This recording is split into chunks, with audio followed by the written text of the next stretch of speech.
the first thing I wanted to ask is kind of want to start at the beginning. You started originally doing marketing promotion for record labels back in the day. Yeah, Can you tell me did. how? Yep. Yeah, can you tell me how working that type of career was, and how you went from that transitioning into your role with Danny Wimmer?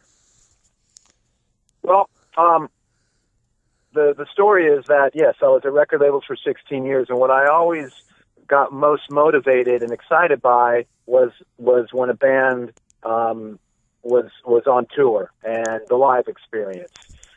Getting radio airplay and helping with marketing initiatives was great and all, but what really got me off was the live experience, and then coupled with that, being part of booking and helping marketing radio shows, which was a part of my responsibility at a record label.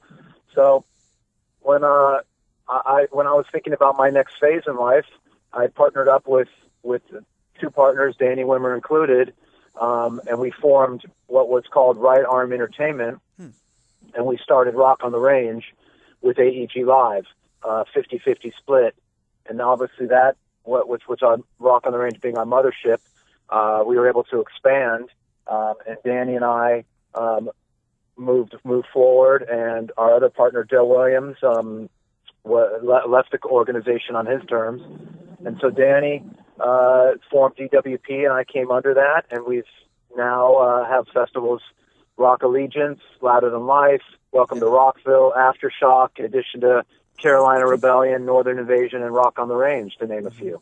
Yeah, it's crazy how many there are now. I mean, I know. it's awesome. I love it. And how did working the previous positions help prepare you for your role with Danny Wimmer? Well, like I said, I have an expertise in marketing and promotion, so that kind of was a stepping stone, and also just my love for really the live event space, being a rock and roll fan and seeing from record labels how to put on a proper show. So I took all my expertise, and then coupled that with Danny Wimmer, who was a former club owner and an A&R man. So it really was this kind of great melding of our knowledge, and then a lot of it has been on-the-job training. I'm learning every day, making mistakes like everybody else and learning from them. So Yes, I've been doing this 10 years, but I'm learning every day. that's the best way to learn. I mean, you make one mistake and you're not going to make it again. I mean, trial by error, kind of. I try. Yeah. So in my 16 years of record labels, I got to know managers and booking agents and club promoters and people from AEG and Live Nation, et cetera. So I just built on that. Awesome. I mean, it's been really cool to watch, especially Rock on the Range starting in what, '07, I think was the first year, I think. '06 or '07, watching that specific festival especially grow to the point that it's gotten being kind of the biggest rock festival in the country. I mean, being behind the scenes, especially with Rock on the Range, how has it been for you guys watching that specific festival grow to the level of magnitude that it's gotten, and it's continuing to grow? Well, it's our most cherished achievement, and we don't take anything for granted. When we started Rock on the Range, we had a very kind of innocent goal to put on America's biggest rock festival, period. And I think we did that, and then some. So I think that was the goal from day one. We took proper baby steps. I started as a 1-day, expanded to a 2-day, and now we're a full 3-day, multi-stage comedy tent, and the whole. It is just a wonderful experience. And there's a couple others like Rock Allegiance in Philadelphia and Louder Than Life that are really kind of creating their own brands now too. Yeah, and then this year's Chicago Open Air, which just happened a few weeks ago, was an amazing first year for that one too. I mean, that was Yes. very well. But you talked about expanding the festivals a couple, in the past, and now we have all of these others like Allegiance and Louder Than Life. At what point did you guys feel like it was something that you guys had wanted to do? Was that something you wanted to do from the beginning, or later down the road, this is going really well, let's see if maybe some others work? And how important was the timing for that decision? Yeah, it's we want to make an evolution, not a revolution. Right. Evolve and pick the right markets, and have right radio partners, right media partners, and there's certain criteria that goes along when we decide to put on a festival, and most specifically in the rock space. That it's got to be an area that has a craving for rock and roll. It's got to be the right venue, right media partners, and once we check off all the boxes, we just go. Awesome. Yeah, I mean, and it's going extremely well. One thing I wanted to ask, last year at Louder Than Life and Aftershock and a couple others, we had the WWE NXT. How important was that feature to those festivals for you guys, and what led you to wanting to bring those guys in? Well, that goes along with what we care about just as much as we care about the bands we book, which is called secondary entertainment. To have great food, to have great beverages, to have a great kind of sponsor and vendor activation experiences. So the WWE Next was part of that secondary entertainment. We put our foot in the water with it. I think we're going to take a break from it, and keep on trying new things. Okay. And keep expanding, because that just goes with secondary entertainment. We have to provide just an overall great experience for the fans. Yeah, I mean, and rock and wrestling, it just goes so well together. There's just something about it; it just fits. I thought it was perfect, and hopefully, maybe down the road we can see that again. But one thing that I think is really cool is you specifically you do the talent buying for these festivals. At what point do you have to start working toward, the next festival and the next festival? And how far in advance do you have to book these festivals as the talent buyer? Yeah, it's a 365 day a year daily siege. I mean, we're always thinking, we're always trying to raise the bar. We're not going to rest. I mean, at its core, we are rock festivals. Mm-hmm. So we know what kind of music predominantly we want to book. But it's a daily exercise. Always thinking, always looking. What goes into kind of choosing which bands work for certain festivals and whatnot? I mean, how do you gauge which bands you want to play on these festivals at a certain time? I mean, I would assume a lot of times it's, which bands are releasing new albums, which bands are doing well at rock radio and stuff like that. Is there anything else that you have to take into consideration that maybe people don't think about? Yeah, all of it, really. Airplay is important. Everything from YouTube and Spotify hits are important. Good press, lifestyle. Are they sincere? Do they rock? Do they write great songs? We just want to book bands that don't suck. It's really that's our criteria. We'll listen to everything that's submitted. We want big bands like Slipknot and Avenged Sevenfold, yep. But we also are into looking for music to expose, and we say we want to super serve the audience and also educate them. So if it's a band like Dinosaur Pile Up, yeah, or Crowbot or King, we're gonna, if it's good, if it doesn't suck, we want to turn people onto it. Okay, and then that's where a lot of the newer bands will come up, like Gemini Syndrome the last few years ago, or otherwise, and bands like that. Maybe the bands that are coming up that, these guys have some serious potential to really, go somewhere. Let's put them on these festivals. Yeah, that's right. Awesome. We feel the same way. Awesome. And one thing I've got to ask about for open air with Rammstein coming in, how tough was that one to book? It was very tough. They are a very unique, special, one-of-a-kind band.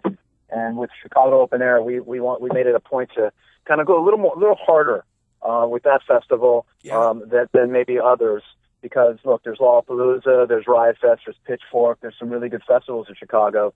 So in order to create our own lane, we wanted to go a little harder by getting bands like Rammstein and Meshuggah and Gojira and Carcass. But at the same time, Carcass. But at the same time, getting a band like Disturbed and Alter Bridge and Pop Evil was important too.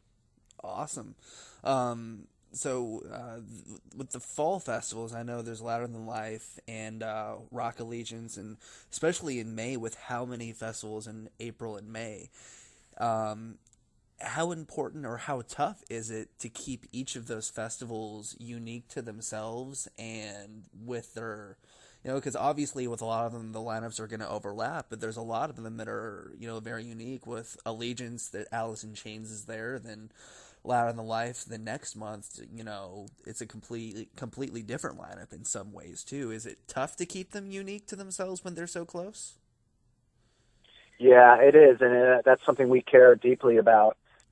Yes, we're going to have some bands that rock bands that will repeat. Lollapalooza, Bonnaroo, Coachella have a lot of the same bands. Yeah. It's just part of the process. But where we want to help separate is not only having some different bands, but also regional secondary entertainment. Like I said, have Philadelphia has its own gourmet man food, while Louder Than Life has its own gourmet man food. Right. And the experience will be different at each. We'll want to regionalize them as much as we can. Okay, awesome. Has there been anybody that you kind of like your white whale band, where it's like we've been trying to get these bands on some of these festivals, and it hasn't happened yet? I mean, you don't have to give names or anything, but have there been any that you've consistently tried that just hasn't been able to happen yet, whether it be scheduling or visas or whatnot? Always, we would love to have Rage Against the Machine return. We love for Tool to have a new record and tour. And we'd love for a band like Mudvayne to reunite. So we're always looking for good bands that haven't been around for a bit. Keep it special. Again, Rammstein, they don't tour a lot. That was a really important get for us.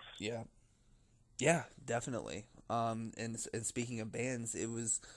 They announced yesterday for Louder Than Life, especially Pretty Reckless won't be able to play. Is that maybe with something like that, where it's announced this far in advance, do you think you might try to book another band to take their place, or maybe take the approach you did at Open Air with Asking Alexandria, where maybe we'll just kind of move a couple bands up in the schedule or whatnot, or is there maybe time to get a replacement for that? Or is that something that maybe you don't really want to comment on right now, possibly? No, if it's right, we'll do it. We're not just going to kind of fill a slot because we'd rather give bands more set times, more longer set lengths, and value there just to fill a slot because it's there. But if the right band comes along, for sure. Asking Alexandria canceled the day before, they did. So it wasn't like we could really do that. So every situation's unique, and. It's inevitable that a band or two, when you book 60 bands for a show, to go to that 60 for 60 is a hard task. So once in a while, a band will fall out, a band will break up, the bass player will break his arm in a motorcycle accident, the singer gets laryngitis. Stuff's gonna. It is rock. It is rock and roll. Stuff's gonna happen. Exactly. Definitely.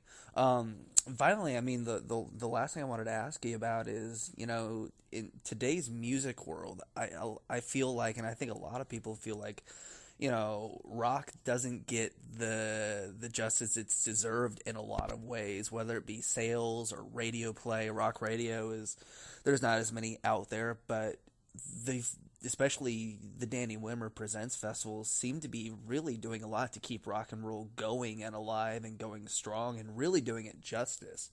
How important do you feel like it is for festivals, especially like these, for the rock community and the rock world to keep it going and maybe one day see a resurgence in going back to the top? Rock rock isn't a short circuit to fame. It's not America's Got Talent or American Idol or some pop act that just skyrockets. Yeah. Rock, you're in it for the long term. And, rock's always going to be here. There's an appetite for it. If you put together the right amount of bands for the right ticket price and the right location, you're going to, you can potentially do well. But it's not the sexiest girl in the room. And rock and roll was never meant to be. It's a rebel music. It's for the other side of the tracks, and if it's going to be at the top of the top, we're along with it. But at the meantime, we don't really care about rock is dead or rock's not the number one. We're just going to keep doing our thing.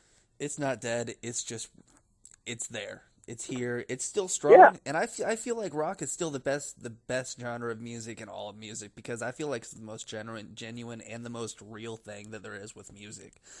I mean, they write their own lyrics, they play the music. It's the best. Yeah, and again, it's not a short circuit.